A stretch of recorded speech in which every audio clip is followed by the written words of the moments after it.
Unafanya mazoezi lakini huoni matokeo, sio kwa sababu mazoezi hayafanyi kazi, ila ni kwa sababu huna consistency, huna uendelevu wa kufanya mazoezi.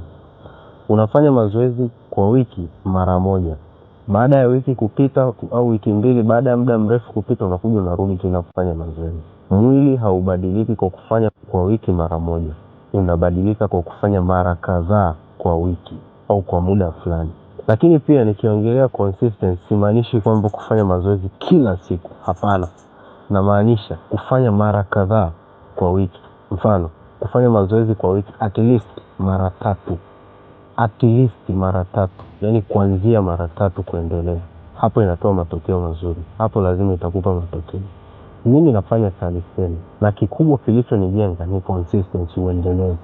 Kwa hiyo kama wewe uko consistent, that's well and good.